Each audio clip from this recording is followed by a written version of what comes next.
Hi, my name is Ricardo Ruiz, ID A01383658, and this is my mini challenge number 3. So here basically we start the code as always with the libraries. We're just gonna add the float32 multi-array, which is gonna be our new type of structure that we're gonna use, and well, the joint states that we're gonna use. So firstly, we tell that tau is gonna be equal to our structure, which is the new multi-array. Then we're gonna tell it that tau input is the matrix. It's gonna be a matrix value, and we start robot joints, which is gonna be the one that we're gonna publish, and it will be a joint state. Then we're gonna do the wrap to pi, which will basically limit the between pi and pi, so it will just stay in there. We're gonna initialize our joints, which are already given. So we have our base and our joints 2 and 3. So we're just gonna initialize this one afterwards in our main function. Then inside our callback, we're just telling it that uh, any value that it gets, it will transform it into a matrix. So well, that's what it's doing here. And we declare as a global value the tau input. Then in our main function, we just initialize our node, which will be DLM sim, and we initialize our joints, which are going to be the base and the joints 2 and joint 3. Then we put our parameters that are already given. So the only change I made to the presentations was that here it was 0.02, but mine it didn't work unless I made the integration time smaller. So I changed it to 0.005, and that way it worked way better.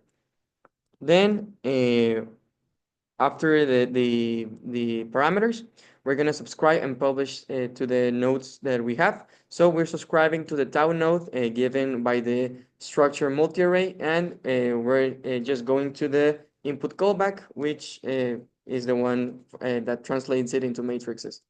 Then we're going to publish inside the joint states node, well, as a joint state structure, and with a queue size of 10.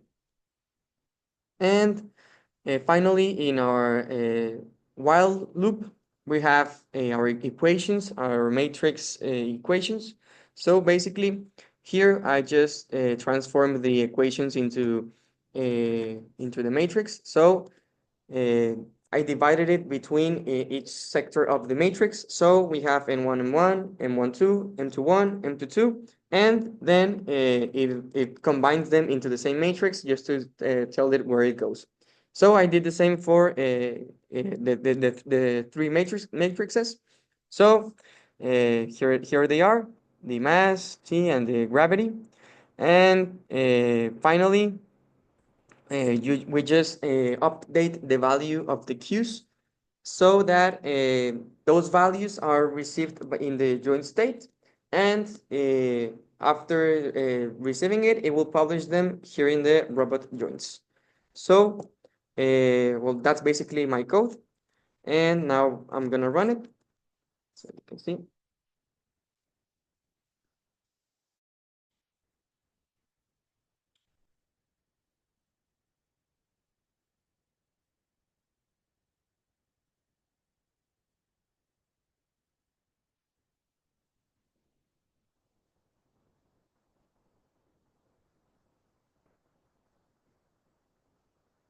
So here it is, both links making a sort of pendulum, and after a while it will stabilize in the same position.